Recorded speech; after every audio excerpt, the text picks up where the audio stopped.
we're going to start with the category of hope, and I'm going to lead off today. And this is pretty good, right? So we can flip one more.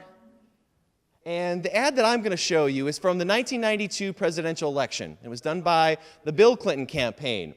And the video it was a longer video from the Democratic National Convention that they condensed into a 30-second ad. And it's called A Man from Hope. And when I first graduated from grad school, my first job was at the University of Arkansas, Little Rock. So when I lived down there, I thought, I'm going to go check out Hope. And I'm going to be honest with you, there's not a lot of hope in Hope, Arkansas. It's a small town, it's very underdeveloped, but it was the perfect backdrop for the ad that you're going to watch. In this ad, you're going to see how inspirational ads can be. That in the United States, you can really pursue the American dream, that a man from Hope, Arkansas can rise to the White House. So here is A Man from Hope. I was born in a little town called Hope, Arkansas, 3 months after my father died. I remember that old two-story house where I lived with my grandparents. They had very limited incomes. It was in 1963 that I went to Washington and met President Kennedy at the Boys Nation program. And I remember just thinking what an incredible country this was, that somebody like me, had no money or anything, would be given the opportunity to meet the president. That's when I decided that I could really do public service because I cared so much about people. I worked my way through law school with part-time jobs, anything I could find. And after I graduated, I really didn't care about making a lot of money. I just wanted to go home and see if I could make a difference. We've worked hard in education and healthcare to create jobs, and we've made real progress. Now it's exhilarating to me to think that as president, I could help to change all our people's lives for the better and bring hope back to the American dream. That was all right. Wasn't that good. It was hopeful, but it was a little bit slow. We're going to pick it up a little bit. 1952, the first year for which we have television advertising for a presidential election, right? Adlai Stevenson, governor of Illinois, runs against Dwight Eisenhower. They run again in 1956. This is from the very first, and it's a good example of political scientists have argued for about a decade, particularly political advertising scholars, that we should abandon the terms negative ad and positive ad, partly because negative conflates too much, right? Negative means bad. But if I run an ad that against my opponent that talks about her record, we would call that a negative ad. But if I run an ad against my opponent where it talks about her character or attacks her in some way, that's also a negative ad. And that's problematic because I think we'd all agree there's different value in each of those. And so what political scientists have been arguing is that we ought to label the ads about where the focus is. Advocacy ads speak primarily about the candidate himself or herself and the things that they hope to do.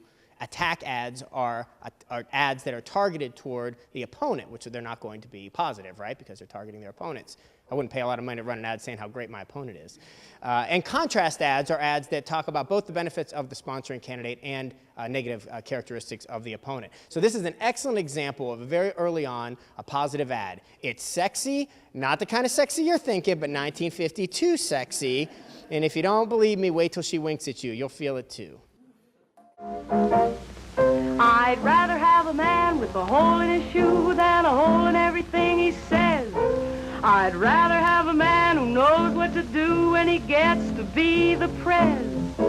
I love the governor of Illinois. He is the gov that brings the dove of peace and joy. When Illinois, the GOP double-crossed, he is the one who told all the crooks, get lost. Adley, love you madly.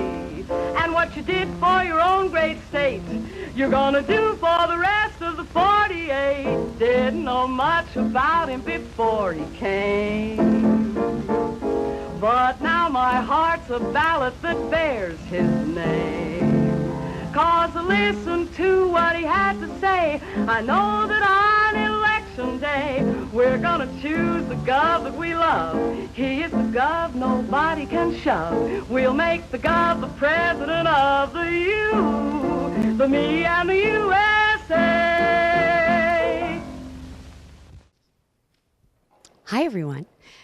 So also what I'm trying to do as quickly as I can is after each ad, we show each ad, I'm tweeting the link with the name of the ad. So you can also take a look at each ad that we're talking about today. So in the category of hope, one may not think about a Richard Nixon ad necessarily, but we think about 1968. This was when Lyndon Johnson had decided not to run for another term, and Hubert Humphrey, his vice president, is running against Richard Nixon. Now, Richard Nixon is no stranger to running for president, and what he tries to do in this ad is talk about what he as president can bring to a nation that needs someone that looks out for everybody. Now, we never really seen ads before where it was directed at all different kinds of people and saying that everyone is the same. And so you'll see video, you'll hear voiceover, you'll hear some music. The use of color is interesting. And so for this, we see in a period in 1968 with so much turmoil, we see a candidate saying, here are the people we really need to be thinking about, and the people that really need our help, and I'm the one that can give that help.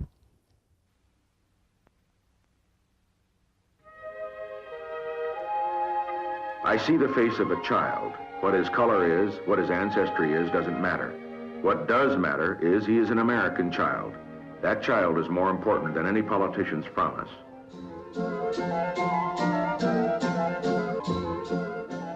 He is everything we have ever hoped to be and everything we dare to dream to be.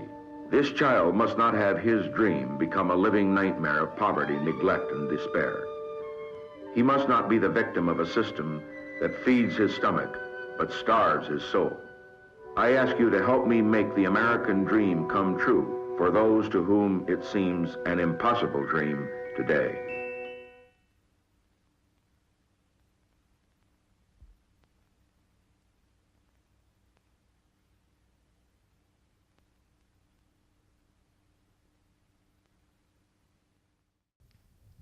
Hi, everyone. So my favorite political ad for exemplifying hope is from Ronald Reagan's re-election campaign in 1984 against Walter Mondale. So if you know anything about this election, it was kind of a blowout, one that we had never seen before and have never seen again, where Ronald Reagan wins 525 electoral college votes, or 49 of the 50 states. So if you look at that map, it's pretty red. But what I really enjoy about this ad, we refer to it as the Morning in America ad, but the actual name of the ad is Prouder, Stronger, Better.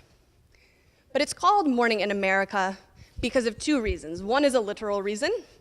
The ad demonstrates what morning in the United States looks like. People are waking up, going to work, going about their daily lives. But then there's also a nice metaphor here.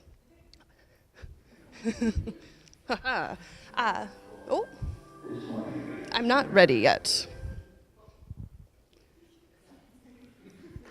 The ad also offers us this picture of renewal, right? It's morning in America again. We're starting our days, we're restarting the economy, and we're going to do this with Ronald Reagan. So I hope you all enjoy this message of hope. Thank you. It's morning again in America. Today, more men and women will go to work than ever before in our country's history. With interest rates at about half the record highs of 1980, nearly 2,000 families today will buy new homes, more than at any time in the past 4 years. This afternoon, 6,500 young men and women will be married. And with inflation at less than half of what it was just 4 years ago, they can look forward with confidence to the future. It's morning again in America. And under the leadership of President Reagan, our country is prouder and stronger and better. Why would we ever want to return to where we were less than 4 short years ago?